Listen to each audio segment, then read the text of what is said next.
I'm excited about this webinar mainly because, this is a story of someone who didn't just get the O1, but also got the O1 as the co-founder of a company, and someone who's been through a lot to get to where he is. I mean, Hemant sent me his bio of everything he's done over the last 10 years.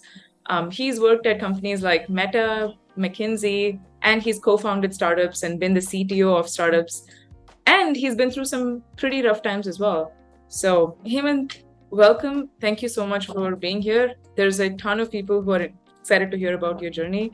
Hey Soundarya, thank you for the humble introduction, and happy to share my thoughts and my experience in this journey, and hope that is helpful.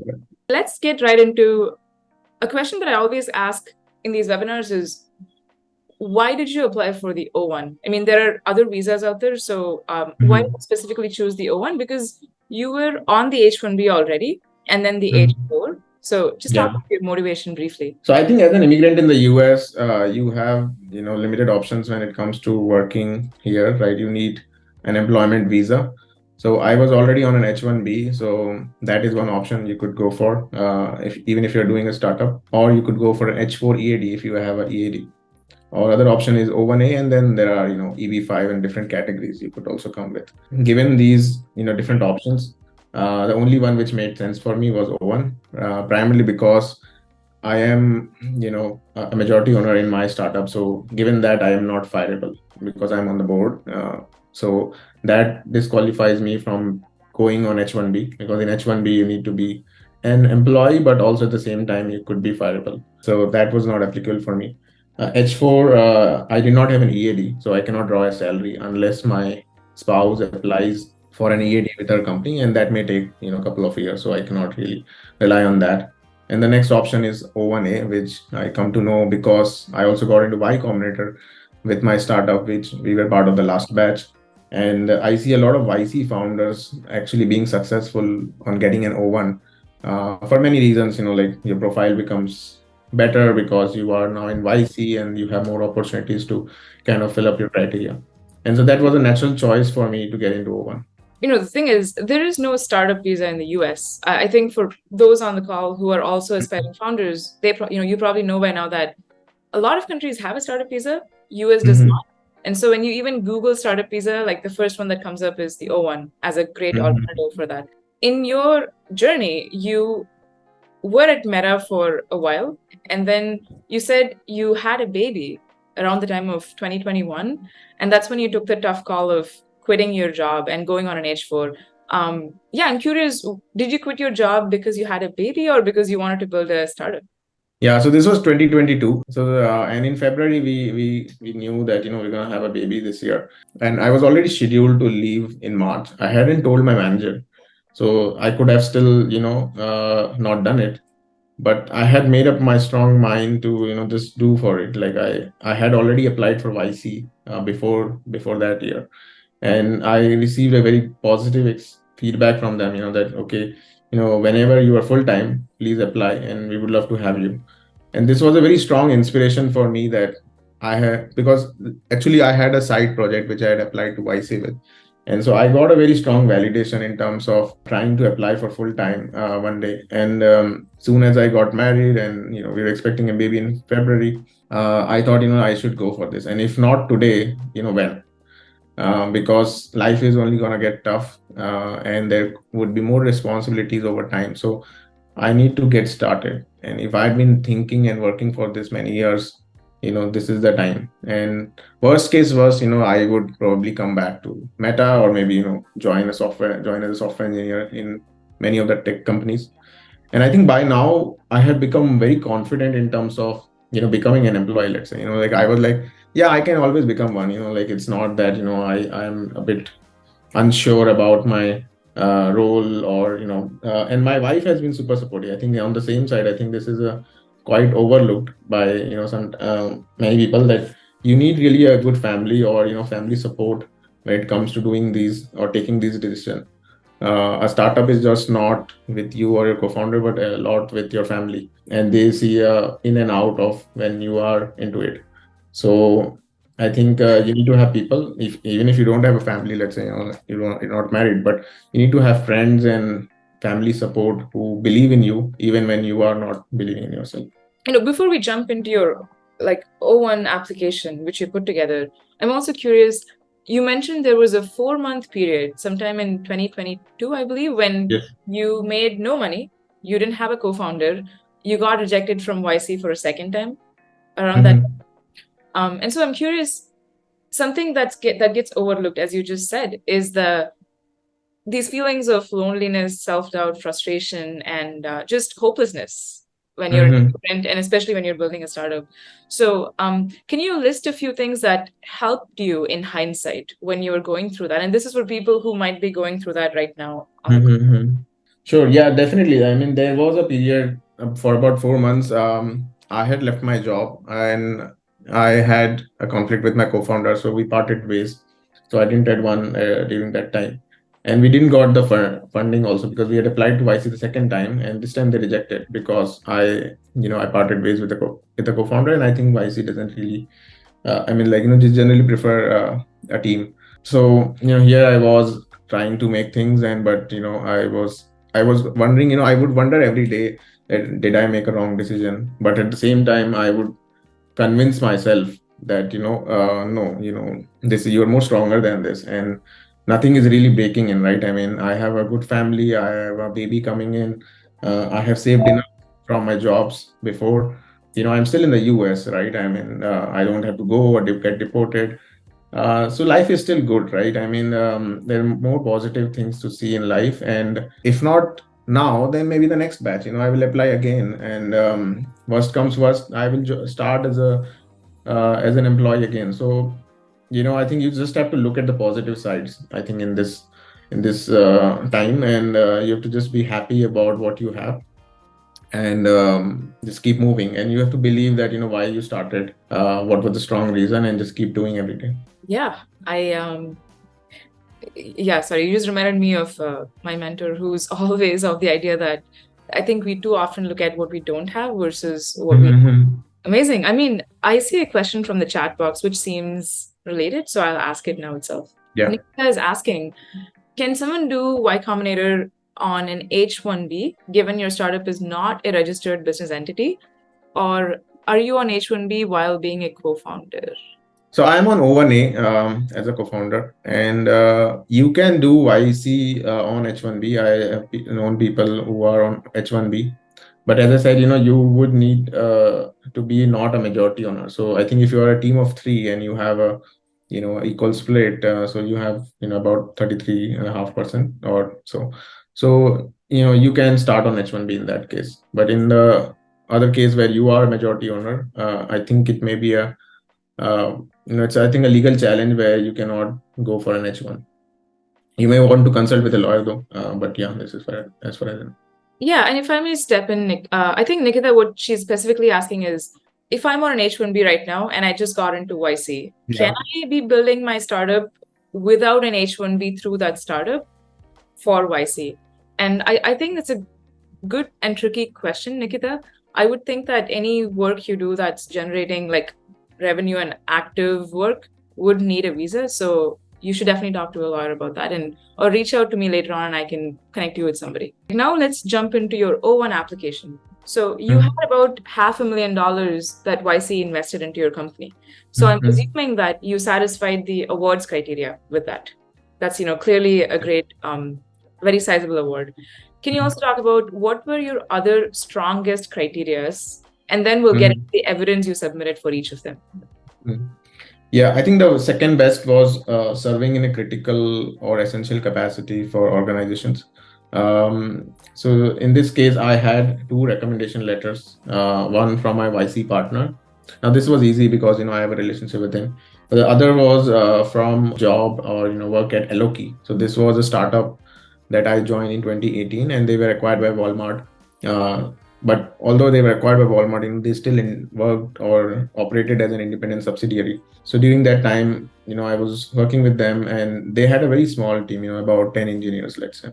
The tech team was quite small, but I had a critical role in the sense that because I was a tech lead, And there was a time during these 2 years where my manager and my CTO as well, they both left the company, right, for this, let's say, some personal reasons. And there was a important transition happening during that time with the tech team and the business, and also a third party, which was an external vendor. And so I stepped up here where, I took that role of leading this transition, both from business and a tech perspective. I was leading this team. I mean, although I was not titled as a CTO or a manager, but I was acting like one, right? And I was daily in talks with our COO and even sometimes with our CEO. So what I could garner from here is a recommendation letter from my CEO after a couple of years. I mean, when I applied this time, so I could get this recommendation letter where I, served in a critical role, and I think that was a strong one that really helped me. Apart from that, I think out of the 8 criteria, I got almost 6 of them. And I think membership in association, again, YC qualifies for that. Then commanding a high salary. I got this from Meta because I was previously employed with them. So that also served for it. I had a research paper published back in when I was in IIT 2013, and interestingly, that may have worked. I'm not sure but we did apply that as one of the criteria. So I think, in this case, you may just want to look at even your whole time span, like even going 10, 15 years. If you really have done something that is unique or new, you still want to kind of put that on your case. So I think this may have worked for me. This was not just a paper, but also spoken during a conference. So I could add that as a validation also. Got it. So just to summarize for people listening, YC's investment helped you meet 2 categories. First is awards, and second is memberships, because YC can be mentioned as a very prestigious membership organization. Yes. Third, you had high salary from Meta, of course. And then you also had, I would think these are your strongest categories, and there's a few maybe equally strong and medium categories like authorship through your paper.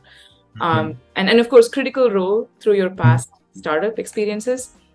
So it sounds like you're one of the interesting O1 cases where you've used evidence from 10 years worth of work. It wasn't just YC, but you used your evidence from Meta and from your CTO, where you were serving as CTO at the startup, and even your school papers.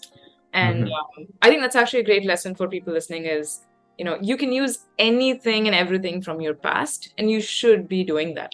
Even the things you did when you were an undergrad student. And I want to mention one more thing. So I think there is one more, participation as a judge in a panel. So I got that also. And this was a very recent thing that I actively worked for it after realizing that I have to apply for O1. And I think partly I could get it because of YC, because my prominence was kept increasing on LinkedIn and, in my social circle or alumni circle. So the way I worked for this, I tried to get into touch with my alumni from IIT. I was actively actually working with them for an internship in the winter period, and so I had a working relationship with the alumni cell there, and I could get connected with some of the people or the students there who were organizing pan India competitions or business competitions, and I could request them and also build my profile that way that they could get me as a judge, and I actually got one opportunity. Another opportunity I got is in a business school in India where I could become a judge for a business case. So these 2 judging opportunities were also put up in the case, which actually I worked during this March or this February, and I got in time for O1, so that also adds to one of the list. And judging, as many lawyers have told me by now, is one of the easier categories to get, just based on historical evidence. USCIS is much more open to all sorts of judging generally. Now I think we're going to shift to people's questions. I'll start with the first one that I'm seeing from Nikhil. Nikhil is asking, I looked at your profile, Hemant, on LinkedIn, and it looks like your first startup was in 2022 and YC was in 2023. So was your first startup done on an H-1B or O1? So my first startup was Trade 94, and that was the original idea that I applied to YC with. Yes, I mean, as I was saying, the side project, that is actually something that got evolved into Trade 94, which was a derivatives trading platform, again in the fintech area. And so the way the process of YC works is you apply a few months before, or a quarter before the next batch starts. So all the batch starts in 2023, but the application process and even the selection happens in 2022. So Trade 94 was started in 2022. As soon as I left Meta and I applied for it, I was not employed. So that was a period where I was on H4 throughout. And So it sounds like your first startup was on H-4, which is a dependent visa for an H-1 holder. Because I did not have a natural bridge after H1B. So as soon as you leave your job, you need to be on status. And the only one I could get at that time was H4. And once again, another tidbit for people is that on an H-4, you can apply for an EAD, which gives you permission to honestly do anything you want. Like an H-4 EAD is one of those do anything you can, free pass that you can get to build your startup that many people have used. I recommend that.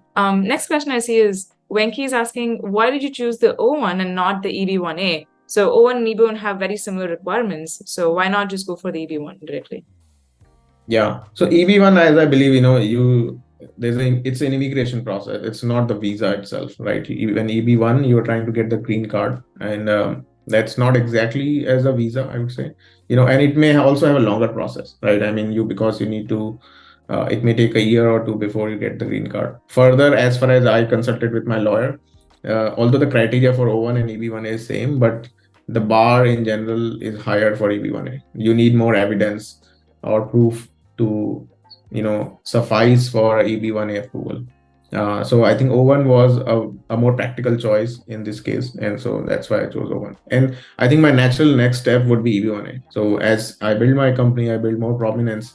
I will look to apply for EB1A, maybe next year. That's a great point, actually. The EB1, even though you get the EB1A approval immediately, actually getting the green card on hand can take, anywhere from 6 to 18 months.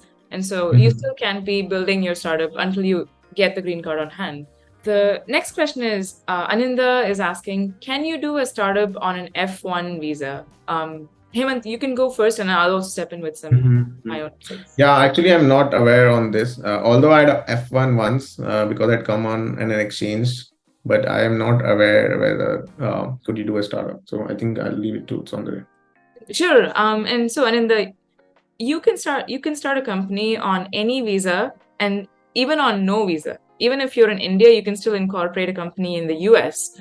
So it's not the incorporation process that's hard or tricky. But what you cannot do on an F1 visa is you can't be working for the startup actively. You cannot do any sort of hiring, day-to-day operations, taking salary. All of that requires work authorization. And I highly recommend reading about the self-employment OPT, which is also a great visa to build a startup on. Yeah, I would agree. I mean, incorporation doesn't require you to have a visa. You could be doing from India. And that's why I could do it, right? Even I was on H4, but not able to legally employ. I can still open a startup. I can still incorporate. Incorporation is different. So there is a part of ownership and there's a part of employment, and both are separate. Exactly. So you can be an equity owner on any visa without work authorization. Once again, it's also not very straightforward, but let's say you can do that, but you can be doing any active day-to-day work on anything. Moving on to Jolene's question. As a founder, what did you use as the field that you were an expert in for your O1? That's a great question. I believe I used a mix of everything. As Sandhya mentioned, I worked in different companies, so I could use a bunch of my experience here. So I've been an engineer, and I've also been working in business as a management consultant while my time at McKinsey. I've also been to business school.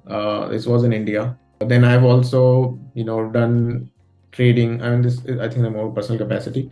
But the point is, I think the major field which I applied was entrepreneurship. That I'm opening up this startup where this is a tech startup where a lot of what I've done before kind of, is translating into what I'm building today. So I think broadly it would be entrepreneurship or technical expertise into, building a startup which requires engineering. Interesting. That's actually very broad. I've generally heard of niches that's something like, I'm an open source expert in software engineering, or I'm an expert in education and technology. So yours was just entrepreneurship. That's it. That was the niche. I believe so, because I think a lot of YC founders apply in that criteria, because not everyone may have technical expertise. Not necessarily every founder is a technical, right? In my case, I could be. So I think the broader area where people apply, especially with YC, is entrepreneurship. And given YC comes with their own benefits of, getting some of them done already, let's say the checklist. I think it becomes easier. Gotcha. So switching gears to judging, Nikita is asking, do judging opportunities count for student population candidates? I think Nikita is asking, if you were a judge of a university competition filled with students, does that still count as evidence? Did you include that for yourself? Yeah, I think fortunately my lawyer did not mention this, so I could go and try this with my university. And the both competitions actually were for students, although the scope was much higher because these were pan-India competitions, so students were not from the only same university. So I think this is maybe the nuance here. So my lawyer did mention don't become a judge for that school, right? That the scope of this opportunity must be more, and where you have candidates not from your own university, but let's say a bigger city or state or even the country, right? So the competition that I just had people across India. That's a great distinction, because I do think if it's just a one university competition, I think what your lawyer said might be true, Nikita. That's what I've heard as well from other lawyers. So sounds like what Hemant did was much more like national scope. A few people are asking about the H-4 EAD, and I'm curious as well. Did you ever consider just doing your startup on an H-4 EAD, which is obviously a lot easier to get than the O-1A? And what was the decision making like? So my spouse didn't complete the green card application or the labor form, so she was still in the process. And until you complete that, or you get your I-140 approved, you cannot get an EAD for your spouse. So that was a dependency for me, that I could not look or hope for a EAD, at least in the near short term. But I think if you have a EAD or could get one in maybe next 6 months to 1 year, and you may want to wait for this, because EAD definitely could be make things easier, because you can do anything, and I think startup is one of them. Yeah. So essentially, you weren't qualified to get the EAD because your partner was not further along in her green card process or H-1B process. That's right. Yeah. That's kind of the reason I think most people don't get the EAD. It's just because their spouses are not far along. Jolene is asking, O-1 is still an employment visa, right? So who did you have as your employer? Was it YC? I'm assuming it's your startup that you're building. Yes, that's right. I mean, as you incorporate, you can apply on your own company's behalf, that for an O-1, and your company is your employer. So this is, a great question as well, Jolene, is you can be employed by the company that you founded, as long as you can be hired and fired and outvoted by the company. So I don't know how you did that, Hemant. Did you have less than 50% equity, or did you have a board of directors who could fire you? No, so that is required for in H-1B. For O-1, it is not a criteria. For O-1, you may not be fireable. It is okay. Actually, that's not what I've heard from lawyers. I do think, but did you have less than 50% equity? No, I actually have more. I mean, on the flip side, I mean, for O-1, as I've heard, it's okay if you have more than 50% equity. But for H-1B, this is not the case, because H-1B is a more restricted kind of a visa where, you still have to be fireable. Got it. So, interesting, because I've also heard that you can have you can even have 100% equity in the company, but you should still have somebody else sign off on the petition, because you cannot self-petition for the O-1. Yeah, that is very correct. I mean, so you need a co-founder who will sign your petition. So in my case, I had my co-founder who signed my petition or applied for my visa, but I don't necessarily have to have less than 50% in that case, because I'm applied for O-1. But yes, you need a signatory, not yourself, when you apply for O-1 through your own company. So better to have a co-founder who will sign on everything. Yeah, and the other scenario I've heard is, I actually know a friend who is a solo founder who owns 100% of his company. The way he did that is he got somebody on his board as a manager who could sign off on his petition and also have the right to hire employees. So I think that's just another workaround that a lot of people solo founders have to do. Nikita is asking another question. If at all one considers working with an employer, can they transfer the O-1 from their own startup to another employer, or do they have to switch from an O-1 to an H-1B again? Do you have any thoughts there? I am not sure about this. I think because I think if you apply for O1 as a self-petition, you can possibly go for a new employer as well. But if I applied for with my company, I'm not 100% sure if I can do that or translate easily to H1B. So, Nikita, the way it could work is O1 is just like an H1B, you can transfer it between employers. So if, for example, Hemant were to go back to Meta, then you do need to file like an O1 amendment and USCIS needs to approve it, but you can transfer O1s between companies, just like an H1. So in that way, it's quite similar. They're both quite similar. It can be very hard to go through the ups and downs of, building a company, being an immigrant and so on. I'm curious, what was helpful for you emotionally as you were building like your case for the O1 process? Did you meet any roadblocks as you were building the case file, or after you filed, there's a waiting period as well? How was that for you? Yeah, I think waiting period was pretty short. Like I applied for premium processing, so that probably took 10 days. So that was fine. But I think building for the O1 required, I think the one which required more work and which I could not easily take in from my past experience was the judging part. And I think this required me to connect with people, talk with them, get these opportunities, even ask my wife, like maybe if she has a better network to, get me judging opportunity from her alumni, right? Which I also could get it.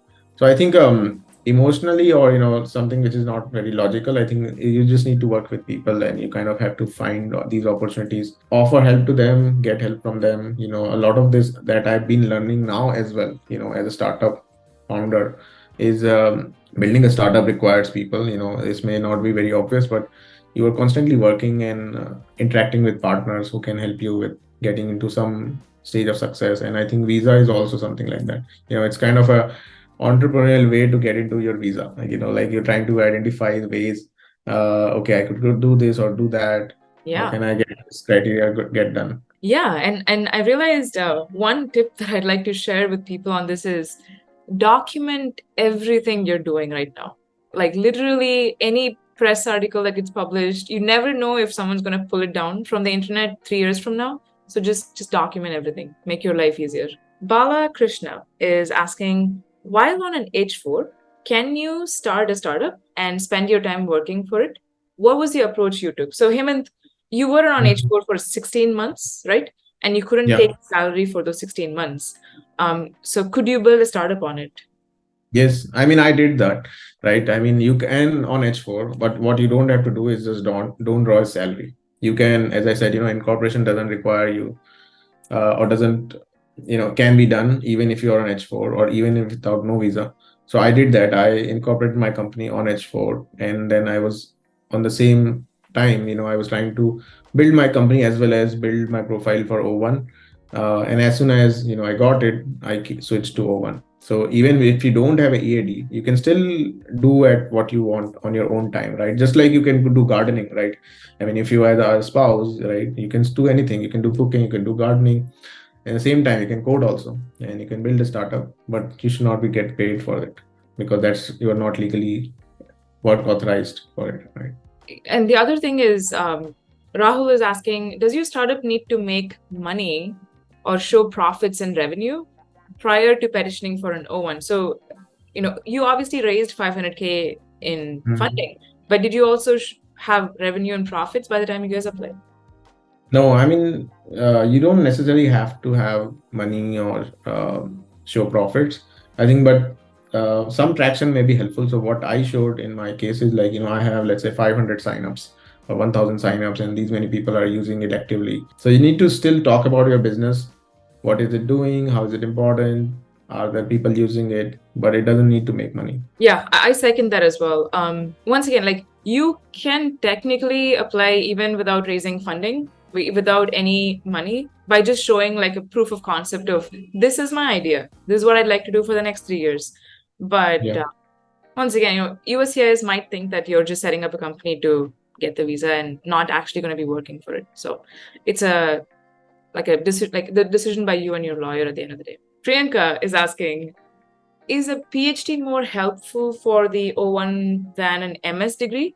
And if someone does not have publications or patents, does a PhD help in such cases? So I have not done a PhD. Do have a master's, but I believe a PhD could be helpful if you have publications. But if not, I don't know if how would you put that in your case. But it's not necessary. I think I don't have a PhD, and so I think the good way to see at this is like USCIS had this 8 criteria, right?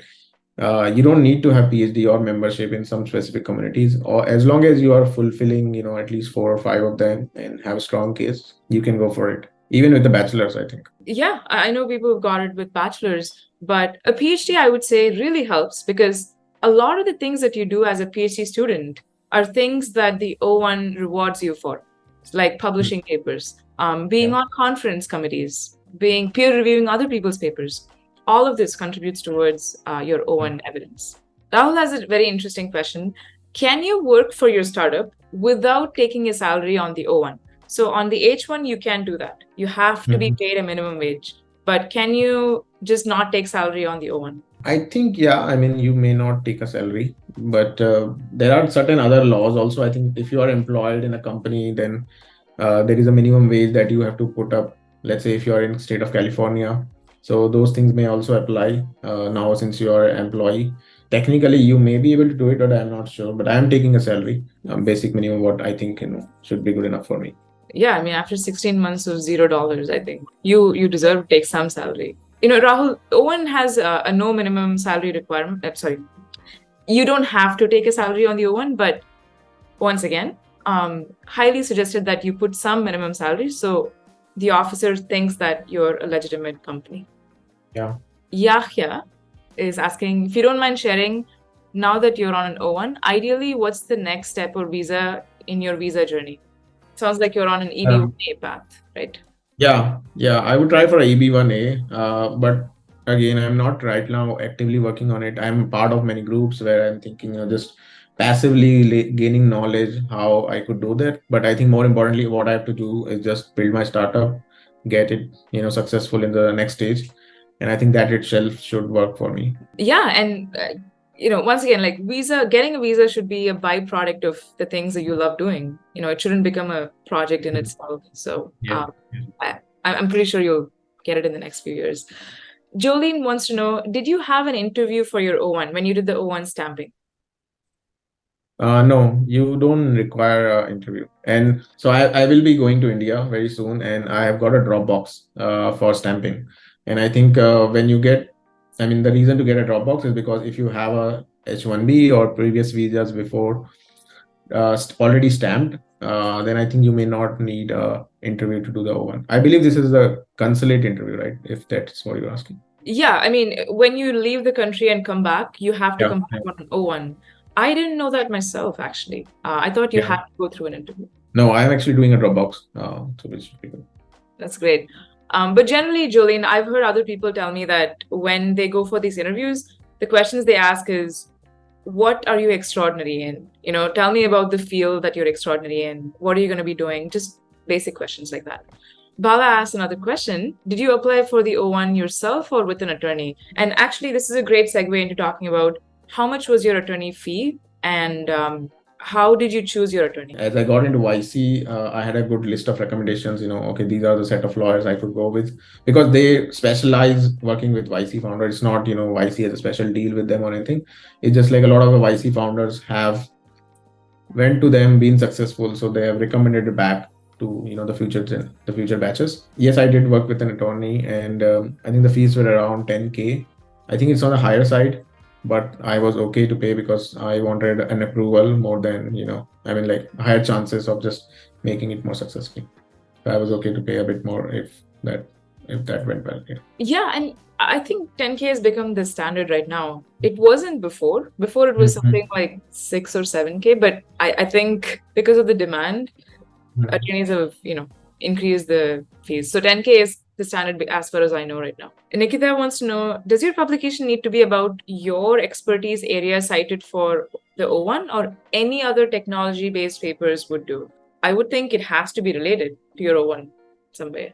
Yeah, ideally it should be related. So I had a paper in computer science. So I developed an algorithm with my friends. I mean, like, with my peers who were part of this paper, not me myself alone. This was more on computer science into computing. is not very 100% related to the field that I applied in.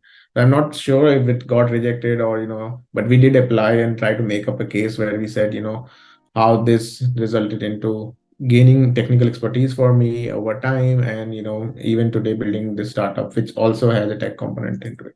It has to be related because once again, you're saying that you're an expert in this specific topic, but you can be very creative in how you connect the dots. And that's what your lawyer is for, like give them Yes. the evidence and let them connect the dots. Yeah. Nikita asked an interesting question. How did you find your co-founder? And that's something that I'm still looking for.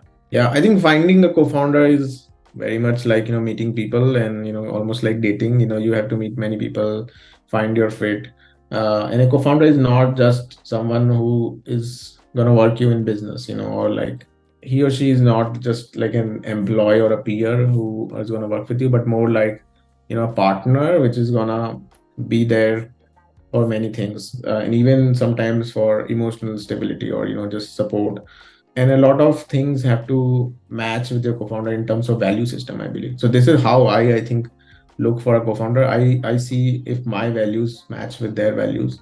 There could be obviously some mismatch, but more importantly, are we okay on the non-negotiable areas, right? I mean, and this could be just how you work, let's say, how you take decisions, how you value feedback, how you generally kind of stick to your deadlines, commitment. So these are very soft nuances. I'm not talking about can you write Java or can you write Python, right? This is not my criteria when I would look for a co-founder. These are basic, like, yeah, you need to write code or you are good in business, but I think more importantly there's these soft values that I think matter more.